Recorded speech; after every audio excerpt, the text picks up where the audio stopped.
நாம் யாவரும் தலைகளை தாழ்த்தி ஆண்டவருடைய சமூகத்தை நோக்கி வேண்டுதல் செய்வோம். நாங்கள் எங்கள் வாழ்நாள் எல்லாம் களி கூர்ந்து மகிழும்படியாக காலையிலே உமது கிருபையால் திருப்தியாக்கும் என்று எங்களுக்கு நம்பிக்கை தந்து வழிநடத்துகின்ற எங்கள் அன்பின் பரலோக தகப்பனே, பரிசுத்த இயேசுவின் வல்லமுள்ள நாமத்தினாலே நன்றியோடு சோதரிக்கின்றோம். இந்த அதிகாலை வேளையிலே உமது சமூகத்தை நோக்கி பார்க்கின்றோம். நீர் உமது கிருபையின்படி, உமது இரக்கத்தின்படி, உமது தயவின்படி எங்கள் மீது இறங்க வேண்டும் ஆட்சேபிக்கின்றோம். கர்த்தாவே, இந்த அதிகாலை வேளையிலே நாங்கள் உம்மோடு உறவாட, உமது காரியங்களை நாங்கள் புரிந்து கொள்ள, உமது சித்தத்தையும் உமது திட்டத்தையும் புரிந்து கொள்ள நீர் எங்கள் மனக்கண்களை திறந்து இந்த 11 அதிகாலை தியான வேலையை ஆசீர்வதித்து வழிநடத்த வேண்டுமாய் மீட்பெரும் இரட்சகருமாகிய இயேசு கிறிஸ்துவின் இனிய நாமத்தினாலே ஜெபிக்கின்றோம் எங்கள் ஜீவனுள்ள நல்ல பிதாவே, ஆமேன். நாம் யாவரும் எழுந்து நின்று தூய ஆதி தூயவரே என்ற பாடலை பாடி ஆண்டவருடைய நாமத்தை மகிமைப்படுத்துவோம்.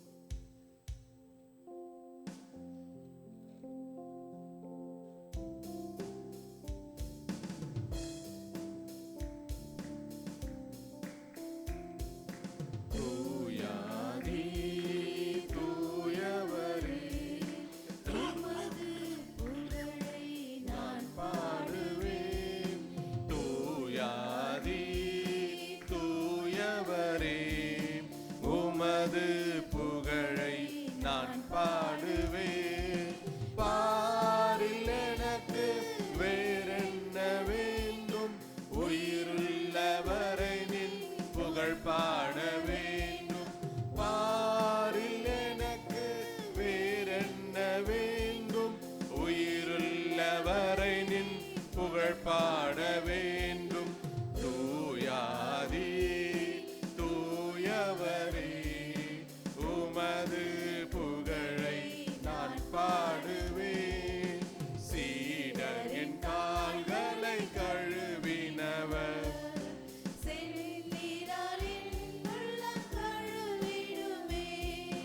சீடரின் கால்களை கழுவினவர், செந்நீரால் உள்ளம் கழுவிடுமே. பாரில் எனக்கு வேறென்ன வேண்டும், உயிருள்ளவரை நின் புகழ் பாட வேண்டும். பாரில் எனக்கு வேறென்ன வேண்டும், உயிருள்ளவரை நின் புகழ் பாட வேண்டும். தூயாதி உமது புகழை நான் பாடுவேன். பாரோனின் நோய்களை நீக்கினவர், பாவியன் பாவ நோய் நீக்கிடுவேன். பாரோனின் நோய்களை நீக்கினவர், பாவியன் பாவ நோய் நீக்கினீரே. பாரில் எனக்கு வேறென்ன வேண்டும், உயிருள்ளவரை நின் புகழ் பாட வேண்டும். பாரில் எனக்கு வேறென்ன வேண்டும்,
இந்த தியான நாளுக்காக தெரிந்து கொள்ளப்பட்ட வேத பகுதியை வாசிக்க கேட்போம்.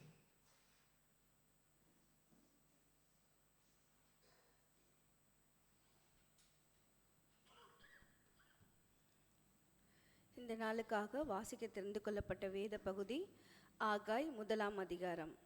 ஆகாய் 1ஆம் அதிகாரம்.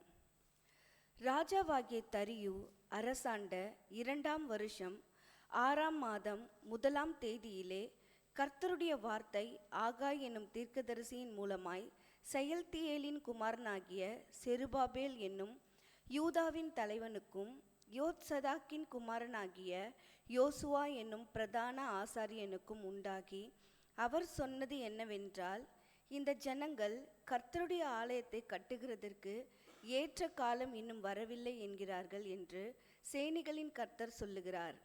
ஆனாலும் ஆகாய் என்னும் தீர்க்கதரிசியின் மூலமாய் கர்த்தருடைய வார்த்தை உண்டாகி அவர் சொல்லுகிறார், இந்த வீடு பாழாய் கிடக்கும்போது நீங்கள் மச்சு பாவப்பட்ட உங்கள் வீடுகளில் குடியிருக்கும்படியான காலம் இதுவோ? இப்போதும் சேனைகளின் கர்த்தர் சொல்லுகிறார், உங்கள் வழிகளை சிந்தித்து பாருங்கள். நீங்கள் திரளாய் விதைத்தும் கொஞ்சமாய் அறுத்து கொண்டு வருகிறீர்கள். நீங்கள் புசித்தும் திருப்தியாகவில்லை, குடித்தும் பரிபூரணம் அடையவில்லை. நீங்கள் வஸ்திரம் உடுத்தியும் ஒருவனுக்கும் குளிர் விடவில்லை. கூலியை சம்பாதிக்கிறவன் பொத்தலான பையிலே போடுகிறவனாய் அதை சம்பாதிக்கிறான். உங்கள் வழிகளை சிந்தித்து பாருங்கள் என்று சேனைகளின் கர்த்தர் சொல்லுகிறார். நீங்கள் மலையின் மேல் ஏறிப்போய் மரங்களை வெட்டி கொண்டு வந்து ஆலயத்தை கட்டுங்கள். அதன் பேரில் நான் பிரியமாயிருப்பேன். அதனால் என் மகிமை விளங்கும் என்று கர்த்தர் சொல்லுகிறார். அதிகமாய் வருமென்று நீங்கள் எதிர்பார்த்திருந்தும் இதோ கொஞ்சம் கிடைத்தது. நீங்கள் அறுத்து வீட்டுக்கு கொண்டு வந்தும் நான் அதை ஊதி போடுகிறேன். எது நிமித்தம் என்றால், என் வீடு பாழாய் கிடக்கும்போது நீங்கள் எல்லாரும் அவனவன் தன் தன் வீட்டிற்கு ஓடி போகிறீர்களே, இது நிமித்தமே என்று சேனைகளின் கர்த்தர் சொல்லுகிறார். ஆதலால் உங்கள் மேல் இருக்கிற வானம் பனியை பெய்யாமலும் பூமி பலனை கொடாமலும் போயிற்று. நான் நிலத்தின் மேலும் மலைகளின் மேலும் தானியத்தின் மேலும் புது திராட்சரசத்தின் மேலும் எண்ணெயின் மேலும் பூமியில் விளைகிற எல்லாவற்றின் மேலும் மனுஷரின் மேலும் மிருகங்களின் மேலும் கைப்பாடு அனைத்தின் மேலும் வறட்சியை வருவித்தேன் என்றார். அப்பொழுது செயல்தியேலின் குமாரனாகிய செருபாபேலும் யோத்சதாக்கின் குமாரனாகிய யோசுவா என்னும் பிரதான ஆசாரியனும் ஜனத்தில் மீதியான அனைவரும் தங்கள் தேவனாகிய கர்த்தருடைய சத்தத்துக்கும் தங்கள் தேவனாகிய கர்த்தர் அனுப்பின ஆகாய் என்னும் தீர்க்கதரிசியினுடைய வார்த்தைகளுக்கும் செவி கொடுத்தார்கள். ஜனங்கள் கர்த்தருக்கு முன்பாக பயந்திருந்தார்கள். அப்பொழுது கர்த்தருடைய தூதனாகிய ஆகாய் கர்த்தர் தூதனுப்பிய வார்த்தையின்படி ஜனங்களை நோக்கி, நான் உங்களோடே இருக்கிறேன் என்று கர்த்தர் சொல்லுகிறார் என்றான். பின்பு கர்த்தர் செயல்தியேலின் குமாரனாகிய செருபாபேல் என்னும் யூதாவின் தலைவனுடைய ஆவியையும் யோத்சதாக்கின் குமாரனாகிய யோசுவா என்னும் பிரதான ஆசாரனுடைய ஆவியையும் ஜனத்தில் மீதியான எல்லாருடைய ஆவியையும் எழுப்பினார்.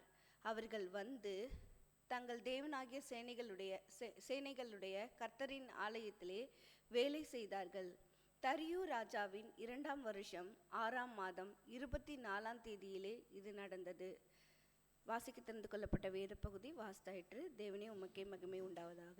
ஆமேன். இந்த அதிகாரத்தின் மூலமாக கடவுள் நம்மோடு பேசும்படியாக நாம் கடவுளுடைய சமூகத்தை நோக்கி வேண்டுதல் செய்வோம். கிருபையும் இரக்கம் நிறைந்தவரே, நீர் எங்களோடு பேச தடையாயிருக்கின்ற காரியங்களை உமது கரத்திலே தருகிறோம். நீர் அவைகளை மாற்றி உமது வார்த்தை சொல்கின்றவைகளை எங்களுடைய காதுகளும் இருதயமும் கேட்டு அதன்படி நாங்கள் நடக்க எங்களை நீர் தகுதிப்படுத்தும். ஆண்டவரே, பேசுகிறது நான் அல்ல, உமது கிருபை எங்கள் மீது ஊற்ற வேண்டுமாய், உமது பரிசுத்த ஆவியானவர் நீர் வெளிப்பட வேண்டுமாய் உமது தெய்வீக பொறுப்பாத்திலே என்னையும் எங்களையும் தாழ்த்துகிறோம். ஆசீர்வதிங்க, போதுமானவர் அருங்க பலப்படுத்துங்க. துதிகன மகிமை எல்லாவற்றையும் மீட்பரும் இரட்சகருமாகிய இயேசு கிறிஸ்துவின் இனிய நாமத்தினாலே ஜெபிக்கின்றோம் எங்கள் ஜீவனுள்ள நல்ல பிதாவே, ஆமேன். கர்த்தருடைய பரிசுத்த நாமத்திற்கு மகிமை உண்டாவதாக. இந்த லிந்து கால அதிகால தியான வேலைக்கு மிகவும் ஆர்வமாக தொடர்ந்து கலந்து கொண்டு ஆண்டவருடைய கிருபையை பெற்றுக்கொள்கின்ற உங்கள் யாவரையும் ஆண்டவராகிய இயேசுவின் நாமத்தினாலே வாழ்த்தி வரவேற்கின்றோம். விசேஷமாக இந்த நாளிலே நாம் தியானிக்கும்படி நாம் தெரிந்து கொள்ளப்பட்ட, அதாவது நாம் முன்பாக திட்டமிடப்பட்ட பகுதி ஆகாய் தீர்க்கதரிசன புத்தகம். வேதத்திலே மிகவும் அதிகமாக பயன்படுத்தப்படாத, அநேக நேரங்களிலே நாம் தியானிக்க முடியாத ஒரு பகுதியாக இந்த பகுதிகள் அமைந்துள்ளது. இந்த பகுதிகளை நாம் ஏன் புரிந்து கொள்ள வேண்டுமென்றால், கடவுளுடைய சித்தம் எப்படியாக இருக்கிறது, நம்முடைய வாழ்வு எப்படியாக நாம் வாழ்ந்து கொண்டிருக்கின்றோம் என்பதை நாம் தெரிந்து கொள்ளும்படியாக கடவுள் நமக்கு இந்த லெந்து காலத்திலே கிருபை செய்திருக்கிறார் என்று நான் விசுவாசிக்கின்றேன். வேதத்திலே 66 புத்தகங்களிலே நம்ம எத்தனை புத்தகம் இதுவரையும் படித்து முடிச்சிருக்கோம், இல்லை தியானித்து முடிச்சிருக்கோம்? ஆனால் இந்த லெந்து காலங்களிலே கடவுளுடைய கிருபையினாலே யோனா முதல் செப்பன்யா வரை எத்தனை புத்தகம்? கரெக்டாக சொல்லுங்கள், முடிகிறப்ப மறுபடியும் கேட்குறேன்.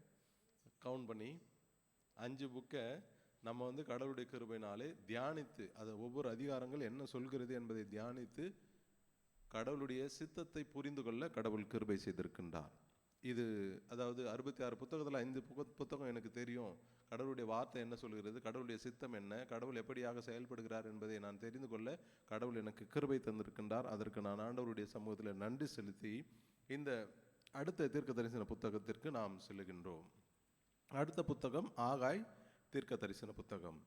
இந்த ஆகாய் தீர்க்க தரிசன புத்தகம், ஆகாய் என்ற வார்த்தைக்கு பொருள் களிப்பு, அப்படி இல்லைன்னா பண்டிகை, அப்படி இல்லைன்னா கொண்டாட்டம். இது இந்த ஆகாய் என்பது இதோடைய மீனிங் என்ன? களிப்பு அப்படின்னா சந்தோஷம், அடுத்தது கொண்டாட்டம், அப்படி இல்லை அப்படின்னா பண்டிகை. இது எல்லாமே பார்த்தீங்கன்னா சந்தோஷத்தை நினைவு கூறுகின்ற காரியங்கள். நம்ம ரொம்ப சந்தோஷமாக இருக்கணும் அப்படின்னா எப்போனா, நமக்கு ஏதாவது ஒரு ஃபெஸ்டிவல் இருந்தால் ரொம்ப சந்தோஷமாக இருப்போம். அப்போது இங்கே ஆகாய் தீர்க்க தரிசன புத்தகம் அதோட அர்த்தமும் இவ்வண்ணமாக சொல்கிறது. களிப்பு, பண்டிகை, கொண்டாட்டம், இப்படிப்பட்ட பொருட்களை, அர்த்தங்களை உடையதாக இந்த ஆகாய் புத்தகத்தின் மீனிங் இருக்கிறது.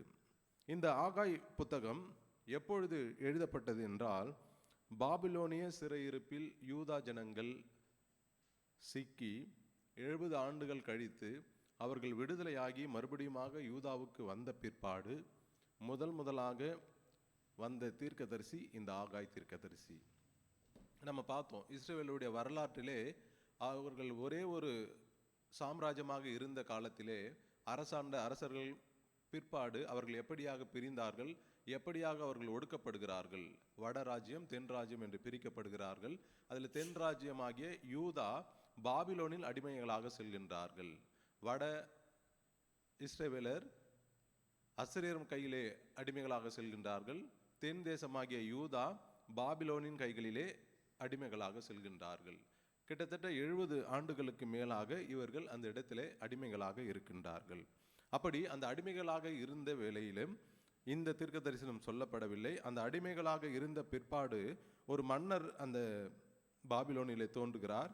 பாரசீக மன்னராகிய கோரேசு அவர் தோன்றி யூத ஜனங்களை அந்த இடத்திலிருந்து விடுவித்து விடுதலை செய்து, நீங்கள் மறுபடியுமாக உங்களுடைய தேசத்திற்கு செல்லலாம் என்று ஒரு கட்டளை பிறப்பிக்கப்படுகிறது. அப்படி கட்டளை பிறப்பிக்கப்படுகிற வேளையிலே இந்த தீர்க்க தரிசன புத்தகம் முதலாக எழுதப்படுகிறது. ஜனங்க அந்த அடிமைத்தனத்திலிருந்து மறுபடியும் அவருடைய தேசத்திற்கு வந்த பிற்பாடு ஒரு தீர்க்க தரிசனம் உண்டாகிறது. இந்த தீர்க்க தரிசனத்தினுடைய அழகு என்ன பார்த்தீங்க அப்படின்னா, இந்த தீர்க்க தரிசனம் 3 மாதங்கள் 24 நாட்களுக்குள் சொல்லப்பட்ட தீர்க்க தரிசனம். மற்ற தீர்க்க தரிசனம் எப்போ எவ்வளோ நாள் சொன்னாங்க அப்படின்னு சொல்ல முடியாது, அதை ஆராய்ந்து நாம் அறிய வேண்டும். ஆனால் இந்த தீர்க்க தரிசனம் மட்டும்தான் எப்போ எந்த டேட்டில் எதுவரையும் சொல்லப்பட்டது என்பதை இந்த தீர்க்க தரிசன புத்தகமே கொண்டுள்ளது. இப்போ முதல் வசனத்தில் நீங்கள் பார்க்குறப்போ, ராஜாவாகிய தரியு அரசாண்ட 2ஆம் வருஷம் 6ஆம் மாதம் 1ஆம் தேதி. அந்த ராஜா அரசாண்ட 2வது வருஷத்துல 6ஆம் மாசத்துல 1 தேதியிலே ஆகாய் தீர்க்கதரிசிக்கு கர்த்தருடைய வார்த்தை உண்டாகிறது. இந்த கர்த்தருடைய வார்த்தை மிகவும் அழகானது. அவர் கர்த்தருடைய வார்த்தை உண்டானது என்று அப்படியே மக்களுக்கு சொல்ல, யாருக்காக உண்டானது என்றால் 2 பேரை அங்கே முன்னிறுத்துகிறார். ஆகாய் மூலமாக இவர்களுக்கு உண்டாகிறது. அந்த 2 பேர் யார் என்றால், கர்த்தருடைய வார்த்தை ஆகாய் என்னும் தீர்க்கதரிசியின் மூலமாய் செயல்தேயின் குமாரனாகிய செருபாபேல் என்னும் யூதாவின் தலைவனுக்கும் யோத்சதாக்கின் குமாரனாகிய யோசுவா என்னும் பிரதான ஆசாரியனுக்கும் உண்டாகி அவர் சொன்னது. அப்போ இந்த புத்தகத்தின் அழகு பார்க்குறப்ப தான் ஒரு தீர்க்கதரிசியின் மூலமாக அதற்கு கீழ் இருக்கின்ற இஸ்ரவேல் கோத்திரத்தின், அதாவது யூத ஜனங்களின் தலைவர்களுக்கு உண்டாகிறது. அந்த தலைவர்களுக்கு உண்டாகிற இந்த தீர்க்க தரிசனம், இதனுடைய ஆழங்கள் என்னவென்று பார்க்கின்ற வேளையிலே 2வது வசனத்திலே கடவுளுடைய எதிர்பார்ப்பை கடவுள் சொல்லுகின்றார். ஆகாய் தீர்க்க தரிசனம் மூலமாக என்ன எதிர்பார்ப்பு அப்படி என்று பார்க்கின்ற வேளையிலே 40,000 மக்களோடு நாடு திரும்பிய யூத ஜனங்கள், அதற்கு தலைவராக இருந்த இந்த செருபாபேல் மற்றும் பிரதான ஆசாரியனாகிய யோசுவா, இவர்கள் இருவரும் தலைமை தாங்கி வழிநடத்தி வருகின்ற வேளையிலே 40,000 மக்கள் முதல் பேட்சாக அவங்க என்ன பண்றாங்க, பாபிலோனிலிருந்து அவர்களுடைய சொந்த தேசத்திற்கு வருகிறார்கள். வந்து அவர்கள் என்ன செய்கிறார்கள் என்றால், கடவுளுடைய எதிர்பார்ப்பை அவர்கள் செய்யாமல் கடவுள் சொல்ற அவருடைய மன அங்கலாய்ப்பை இங்கே பார்க்கின்ற போது, இந்த ஜனங்கள் கர்த்தருடைய ஆலயத்தை கட்டுகிறதற்கு ஏற்ற காலம் இன்னும் வரவில்லை என்கிறார்கள். இப்போ அவங்க எப்படி போனாங்கன்னா, அவங்க வாழ்ந்திருந்த பகுதி பாபிலோனியரால் தீக்கரை பிடிக்கப்பட்டு சூறையாடப்பட்டு எல்லாமே பாழாய் போய்விட்டது. அவர்கள் வாழ்ந்த நகரமும் பாழாய் போய்விட்டது. அவர்கள் ஆராதித்த கடவுளுடைய ஆலயமும் பாழாய் தீக்கரையாக்கப்பட்ட ஒரு சூழலிலே அவர்கள் அடிமைகளாக செல்கிறார்கள். மறுபடியும் வருகின்றார்கள். வந்து அவர்கள் செய்ய வேண்டியது, அவர்களுடைய என்ன சொல்லுது, நகரத்தை அவர்கள் செப்பனிடுகிறார்கள்.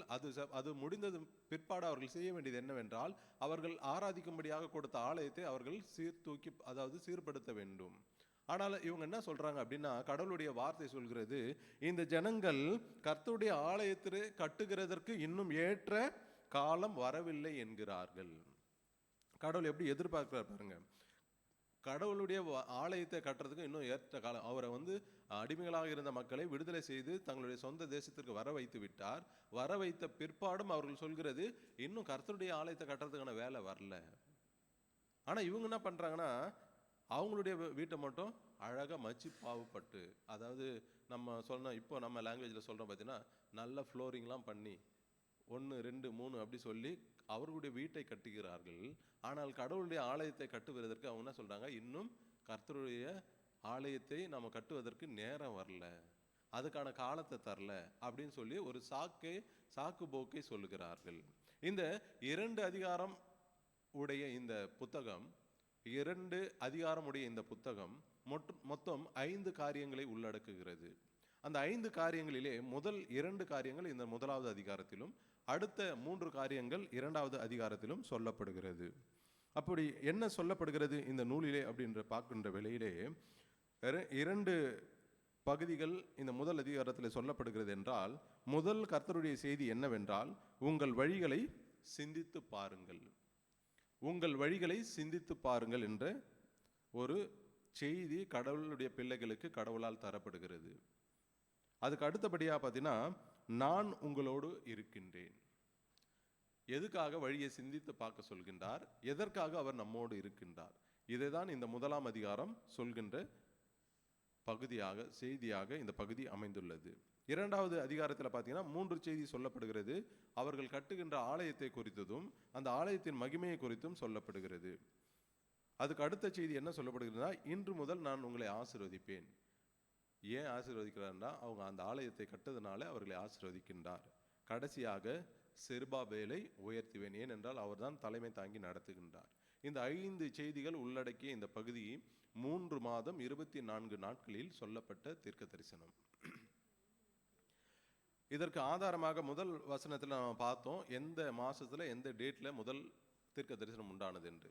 2ஆம் அதிகாரம் 18வது வசனத்தில் போய் பார்க்குறப்போ அதே அந்த ராஜா அரசாண்ட அந்த நாட்கள் சொல்லப்பட்டிருக்கு. கரெக்டாக இதை நீங்கள் கால்குலேட் பண்ணி பார்த்தீங்க அப்படின்னா 3 மாதம் 24 நாட்கள் நமக்கு கிடைக்கும். அப்போது இந்த முதல் பகுதியிலே சொல்லப்பட்ட இந்த 2 செய்தியிலே முதல்ல நம்மை நாமே ஆராய்ந்து பார்க்க வேண்டும் என்று ஆண்டவர் எதிர்பார்க்கின்றார். ஏன் நம்மை ஆராய்ந்து பார்க்க வேண்டும் என்றால், அவர் முதலாக நம் முன்பாக வைப்பது, இந்த ஜனங்கள் கர்த்தருடைய ஆலயத்தை கட்டுகிறதற்கு ஏற்ற காலம் இன்னும் வரவில்லை என்கிறார்கள். 4வது வசனம், இந்த வீடு பாழாய் கிடைக்கும் போது நீங்கள் மச்சு பாவப்பட்ட உங்கள் வீடுகளில் குடியிருக்கும்படியான காலம் இதுவோ. கடவுள் எதிர்பார்க்கணும். நம்ம நிறைய டைமில் சொல்லுவோம், இன்னும் டைம் வரலைங்க, கடவுளுக்கு இதெல்லாம் நான் செய்யணும்னு நினைக்கிறேன், ஆனால் இன்னும் டைம் வரல. ஆனால் நம்மளோட வேலைன்னா மட்டும் அப்போ அதாவது இன்றைக்கி என்ன வேணுமோ அதை கரெக்டாக செய்வோம், நாளைக்கு என்ன வேணுமோ அதை கரெக்டாக செய்வோம், நம்மளுடைய தலைமுறைக்கு என்ன வேணுமோ அதை கரெக்டாக செய்வோம். நம்மளுடைய பணிகளை நாம் அழகாக நேர்த்தியாக செய்வோம். ஆனால் கடவுளுடைய பணிகளை நாம் செய்வதற்கு சாக்கு போக்கு சொல்லிக்கொண்டு இன்னும் அதற்கான நேரம் வரவில்லை, இன்னும் கடவுள் என்னை தெரிந்து கொள்ளவில்லை என்று நாம் சொல்லுகின்ற சூழல் கண்டிப்பாக நம்முடைய வாழ்விலே இருந்திருக்கும், இல்லை இனிமேலும் ஒருவேளை வர இருக்கும். ஆனால் அப்படிப்பட்ட சூழ்நிலைகளே கடவுள் என்ன சொல்கின்றார் என்றால், நாம் நம்மை ஆராய்ந்து பார்க்க வேண்டும் என்று சொல்லுகின்றார். இங்கே இந்த யூத ஜனங்களுக்கு கடவுள் சொல்கின்றார், நீங்கள் உங்களை ஆராய்ந்து பாருங்கள். ஏன்னா என் ஆலயம் பாழாய் கிடக்கின்ற வேளையிலே நீங்கள் அதை குறித்து கவலைப்படாமல் நீங்கள் உங்களுடைய வீட்டுகளிலே மிகவும் சந்தோஷமாக இருக்கின்றீர்கள். ஆனால் என்னுடைய ஆலயத்தை குறித்து நீங்கள் கவலைப்படுவதில்லை. 6வது வசனம் சொல்கிறது. அதனால தான் சொல்றாரு 5வது வசனத்துல உங்கள் வழிகளை சிந்தித்து பாருங்கள் என்று சொல்லிவிட்டு 6வது வசனத்தை சொல்கின்றார், நீங்கள் திரளாய் விதைத்ததும் கொஞ்சமாய் அறுத்து கொண்டு வருகிறீர்கள். நீங்கள் புசித்தும் திருப்தி ஆகவில்லை, குடித்தும் பரிபூரணம் அடையவில்லை, நீங்கள் வஸ்திரம் உடுத்தியும் ஒருவனுக்கும் குளிர் விடவில்லை. கூலியை சம்பாதிக்கிறவன் பொத்தலான பையிலே போடுகிறவனாய் அதை சம்பாதிக்கின்றான். நம்ம அநேக நேரங்களிலே நான் கடந்த மாதத்தில் கூட ஒரு சாட்சி சொன்னேன். நமக்கு தேவை தேவை தேவை நம்ம ஓடிக்கொண்டே இருக்கின்ற வேளையில் அது எங்கே போதுனே தெரியாத ஒரு சூழ்நிலைகளை நாம் சந்திக்க கூடும். ஆனால் இங்கு கடவுள் மிகவும் அழகாக சொல்கின்றார், என்னுடைய காரியங்களை நீங்கள் அதை பொறுப்பெடுக்காமல் இருப்பதனாலே நீங்கள் எவ்வளவுதான் திரளாய் நீங்கள் விதைத்தாலும் உங்களுக்கு கொஞ்சமாக தான் வரும். நீங்கள் எவ்வளோதான் சாப்பிட்டாலும் நீங்கள் திருப்தியாக மாட்டீர்கள். நீங்கள் எவ்வளோதான் சம்பாதித்தாலும் அது பொத்தலான பையிலேயே போடப்படும் என்று ஆண்டவர் எதிர்பார்க்கிறார். அவர் என்ன எதிர்பார்க்கிறார்? இந்த பகுதியில் என்ன சொல்றார் அப்படின்னா, என்னுடைய பணியை நீங்கள் செய்யாமல், என்னுடைய பணிக்காக முக்கியத்துவம் தராமல் நீங்கள் உங்கள் பணிகளை செய்கின்ற வேளையிலே நீங்கள் எவ்வளவுதான் விதைத்தாலும் அதற்கான பலன் உங்களுக்கு கிடைக்காது. அப்போ இந்த வசனம் ஆண்டவர் அழகாக நமக்கு வெளிப்படுத்துவது என்னவென்றால், கடவுளுடைய காரியமாய் கடவுளுக்காக நாம் நிற்கின்ற வேளையிலே நீங்கள் கொஞ்சமாய் விதைத்தாலும் அது உங்களுக்கு நூறத்தனையாய் பலன் கொடுக்கும். அதாவது போதும் என்ற மனதை கடவுள் நமக்கு தருவார்.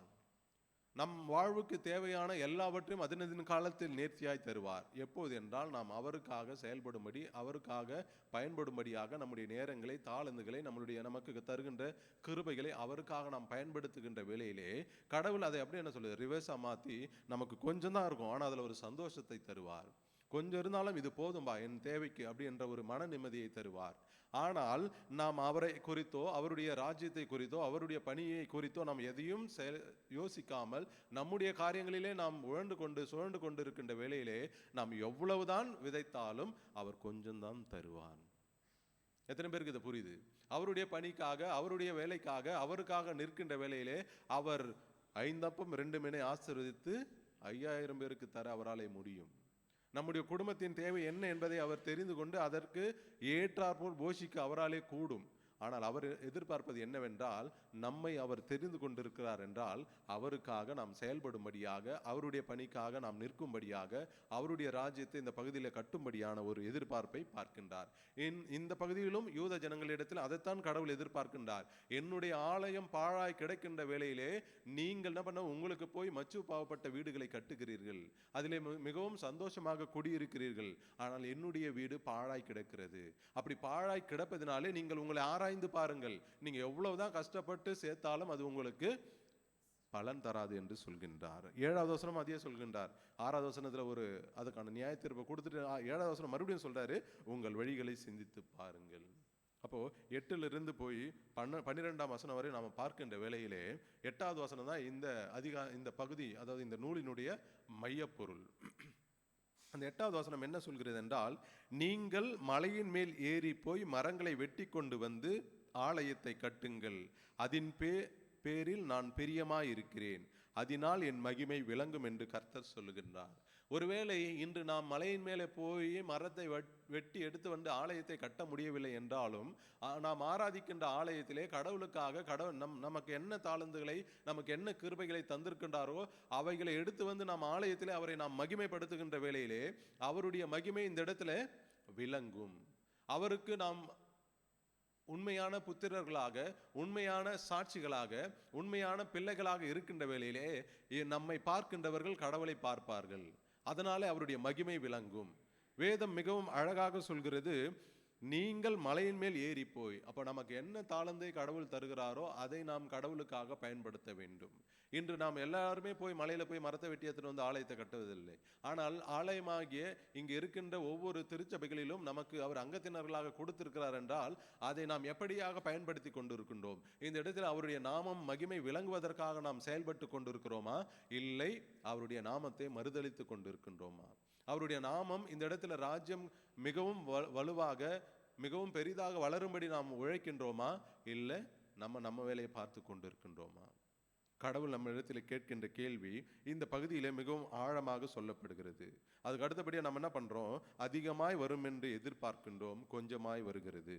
நீங்கள் அறுத்து வீட்டுக்கு கொண்டு வந்தோம், நான் அதை ஊதி போடுகிறேன். எது நிமித்தம் என்றால், என் வீடு பாழாய் கிடக்கும்போது நீங்கள் எல்லோரும் அவனவன் தன் தன் வீட்டிற்கு ஓடி போகிறீர்கள். இது நிமித்தமே என்று சேனைகளின் கர்த்தர் சொல்லுகின்றார். கடவுளுடைய எதிர்பார்ப்பு, அவருடைய இருதயம் இந்த இடத்துல எப்படியாக வெளிப்படுகிறது? அப்போ நாம சொல்றோம்ல, எது எப்படியா இருந்தாலும் பரவாயில்ல, கடவுளுடைய சமூகத்தில் போனால் கொஞ்சம் மன நிம்மதி கிடைக்கணும். ஏன் அந்த மன நிம்மதி கிடைக்குதுன்னா, கொஞ்ச நேரத்தையாவது அவருடைய சமூகத்தில் கொடுப்போம் நம்ம தீர்மானிக்கிறோம்ல. அதனால் அவர் என்ன பண்ணாரு? என்னை நம்பி வந்திருக்குல்ல, அதற்கான ஆசீர்வாதத்தை நான் கண்டிப்பா தருவேன் என்று கடவுள் அதை தந்து கொண்டிருக்கின்றார். அப்போ நாம் கடவுளுக்காக இன்னும் பெரிய பெரிய காரியங்களை நம்மளால் முடிந்ததை செய்கின்ற வேளையிலே கடவுள் எப்படியாக நம்மை ஆசீர்வதிப்பார் என்பதை நாம் புரிந்து கொள்ள வேண்டும்.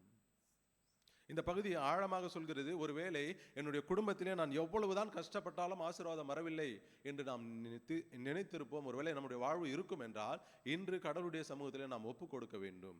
எப்படியாக கடவுள் என்னை எதிர்பார்க்கின்றார், அவருடைய காரியங்களில் நான் எப்படியாக என்னதான் செய்ய முடியும், எனக்கு எதுவுமே தெரியாத நான் என்ன செய்ய முடியும் கடவுளுக்காக என்று ஒருவேளை நீங்கள் யோசித்து கடவுளுடைய சமூகத்தில் கேட்பீர்கள் என்றால் அவர் உங்களுக்கு நிச்சயமாக பதில் தருவார், நீங்கள் என்ன செய்ய வேண்டும் என்று. நான் ஒரு நிமிடம் கூட நினைத்து பார்த்தது கிடையாது கடவுளுடைய வார்த்தையை நான் சொல்வேன் என்று. இது நிச்சயமா நான் பிறந்ததிலிருந்து கடவுள் என்னை பிடித்து இப்படிப்பட்ட ஒரு ஊழியத்திற்கு அழைக்கின்றவரை ஒரு நிமிடம் கூட நான் நினைத்து பார்த்ததே கிடையாது. எல்லாருக்கும் பார்த்தீங்கன்னா அதாவது அவங்களோட சின்ன வயசுலேருந்தே ஒரு ஆம்பிஷன் இருக்கும், ஒரு எதிர்பார்ப்பு இருக்கும், எனக்கு இதை தான் நான் செய்யணும் அப்படி சொல்லிட்டு. ஆனால் அப்படி ஒரு நிமிடம் கூட இந்த விஷன் எனக்கு இருந்ததே கிடையாது. ஆனால் அவருடைய கிருபையினாலே இங்கு நிற்க வைத்திருக்கின்றார்.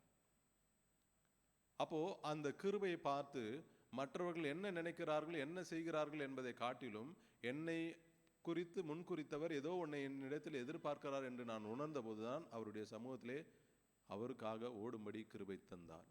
அது நான் விசுவாசிக்கின்றேன். அப்போ நீங்களும் நானும் அதே அழைப்போடு அதே ஆண்டவரை தான் நாமும் விசுவாசித்து கொண்டிருக்கின்றோம், ஆராதித்து கொண்டிருக்கின்றோம், அவரையே நம்பி வாழ்ந்து கொண்டிருக்கின்றோம். அப்போ நாம் என்ன செய்து கொண்டிருக்கின்றோம்? ஒருவேளை நாம் எதுவும் செய்யலை அப்படின்னு நான் குற்றப்படுத்துவதற்காக அல்ல, இன்று நம்மை நாம் சீர்தூக்கி பார்த்து கடவுளுக்காக நான் என்ன செய்ய முடியும், கடவுளுக்காக ஒருவேளை கடவுளுக்காக நான் என்ன செய்ய முடியும் என்பதை காட்டிலும் கடவுள் என் வாழ்விலே என்ன எதிர்பார்க்கின்றார் என்பதை நாம் அவருடைய சமூகத்தில் கேட்டு பெற்றுக்கொள்ள அழைக்கப்படுகின்றோம்.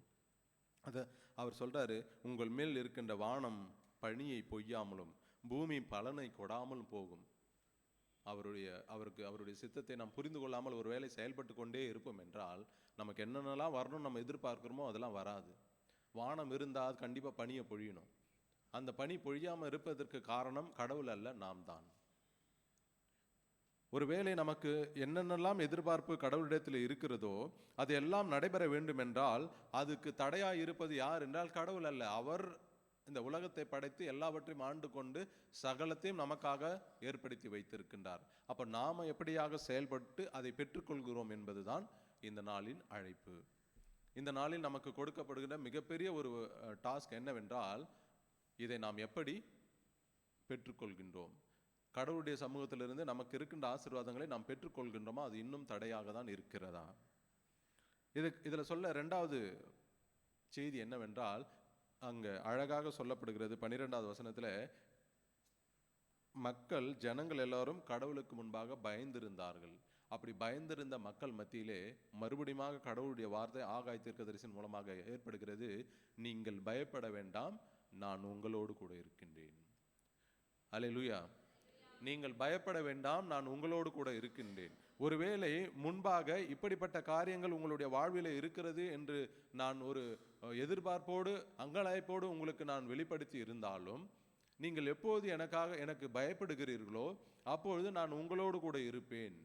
உங்களோடு கூட நான் இருக்கும்போது உங்களுக்கு எல்லா விதமான தேவைகளும் சந்திக்கப்படும் என்பதை ஒரே வார்த்தையில ஆண்டவர் சொல்கின்றார். நான் உங்களோடு இருக்கின்றேன். 13வது வசனத்திலே நான் உங்களோடு இருக்கிறேன் என்று கர்த்தர் சொல்லுகிறார். பின்பு கர்த்தர் செயல்தேயின் குமாரனாகிய செருபாபேல் என்னும் யூதாவினுடைய தலைவனுடைய ஆவியையும், யோத்சாக்கின் குமாரனாகிய இயேசுவா என்னும் பிரதான ஆசாரியனுடைய ஆவியையும், ஜனத்தில் மீதியா இருந்த எல்லோருடைய ஆவியும் எழுப்பினார்.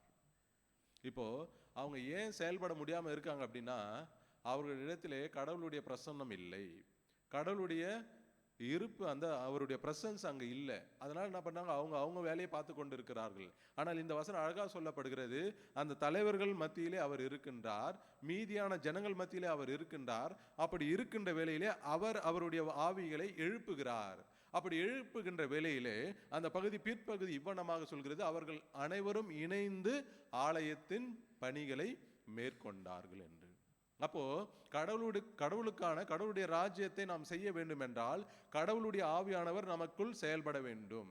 கடவுளுடைய ஆவியானவர் செயல்பட்டால் மட்டுமே கடவுளுக்காக நாம் பெரிய காரியங்களை, அவருக்காக ஒரு சிறு சிறு காரியங்களை கூட செய்ய முடியும். என்றால் அதற்கு கடவுளுடைய ஆவியானவர் துணை நமக்கு நிச்சயமாக தேவை.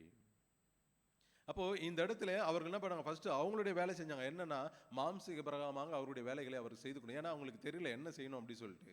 எப்போது அவர்கள் கடவுளுக்காக பயந்து இருந்தார்களோ, இங்க அழகா வசனம் அடுக்கப்படுகிறது பாருங்க.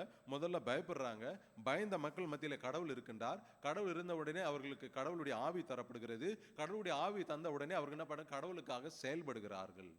இப்போ கடவுளுக்காக நாம் செயல்படுகின்ற எல்லா மக்களையும் பார்க்கின்ற வேளையிலே இந்த ஒவ்வொரு ஸ்டெப்ஸும் அவங்களுடைய வாழ்விலே கண்டிப்பாக நடந்து வந்திருக்க வேண்டும்.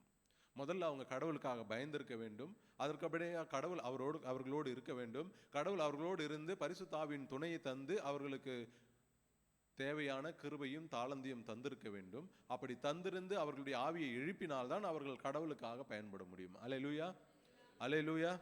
இப்போதும் நீங்களும் நானும் அவருக்காக பயப்படுகின்றோம். அவர் நம்மோடு கூட இருக்கிறார் என்று நாம் விசுவாசிக்கின்றோம். அவருடைய ஆவியை நமக்கு தந்திருக்கிறார் என்று நாம் நம்புகின்றோம். அதை தான் நாம் பறைசாற்றி கொண்டிருக்கின்றோம்.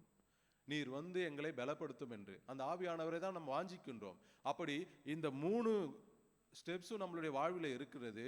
4வது ஸ்டெப்ஸ் மட்டும் நம்மளுடைய வாழ்வில் இல்லை என்றால் அதற்கு காரணம் என்னவென்றால், நமக்கு கொடுக்கப்பட்ட கிருபையை நாம் மறந்து போய் இருக்கின்றோம்.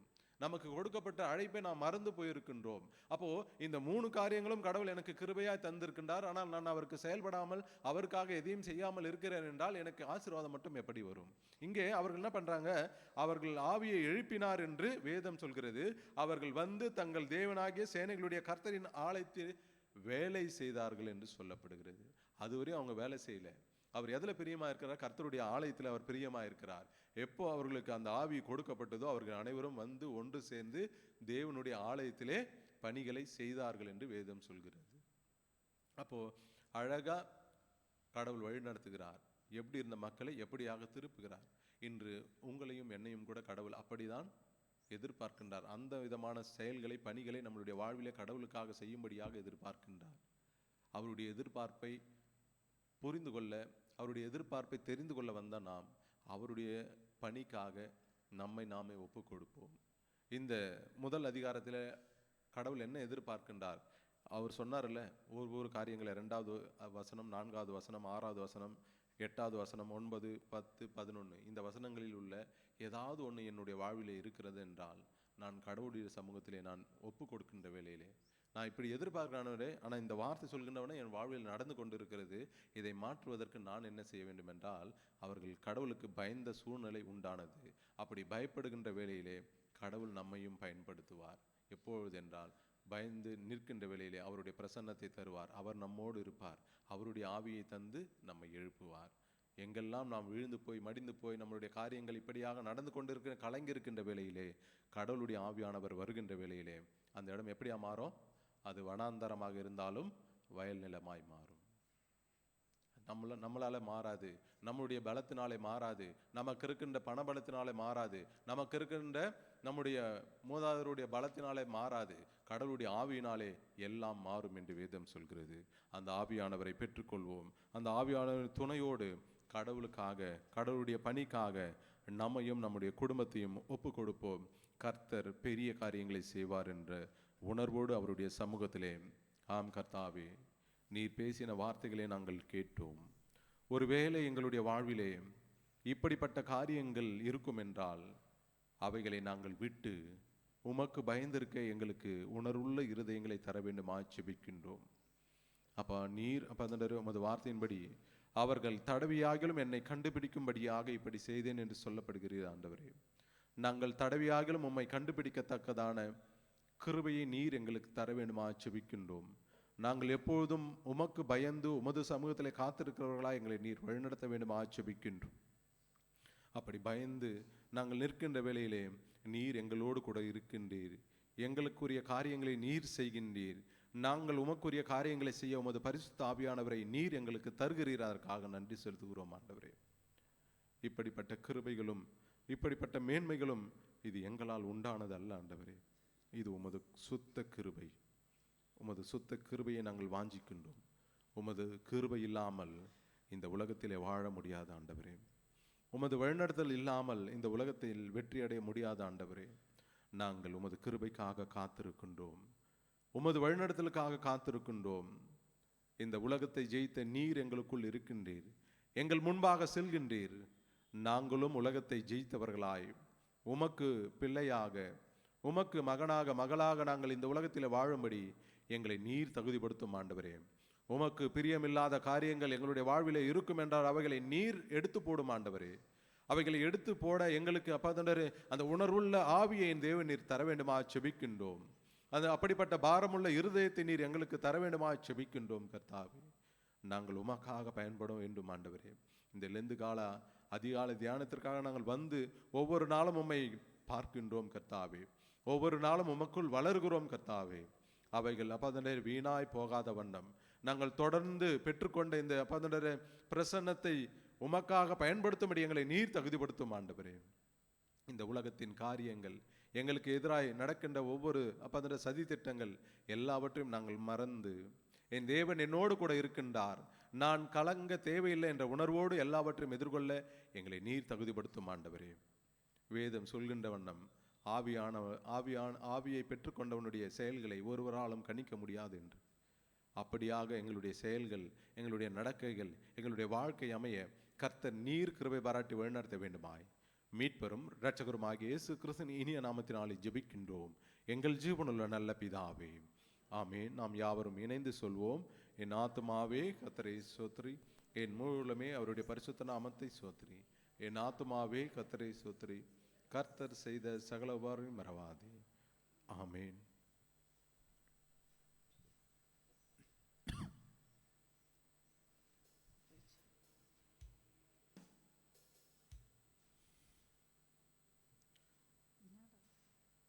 ஓ தேவனுக்கு மகிமை, தூக்கி எடுத்தார் என்னை, தூக்கி எடுத்தார் இயேசு.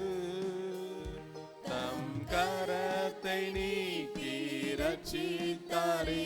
ஓ தேவனுக்கு மகிமை. நான் இயேசுவை நேசிக்கிறேன், என்றென்றும் நேசிக்கிறேன். அக்கரையில் நான் நின்று அவரை என்றென்றும் வாழ்த்துவேன். அக்கரையில் நான் நின்று அவரை என்றென்றும் வாழ்த்துவேன். அல்லேலூயா, அல்லேலூயா, அல்லேலூயா. அனைவருக்கும் தோத்திரம். God bless you all.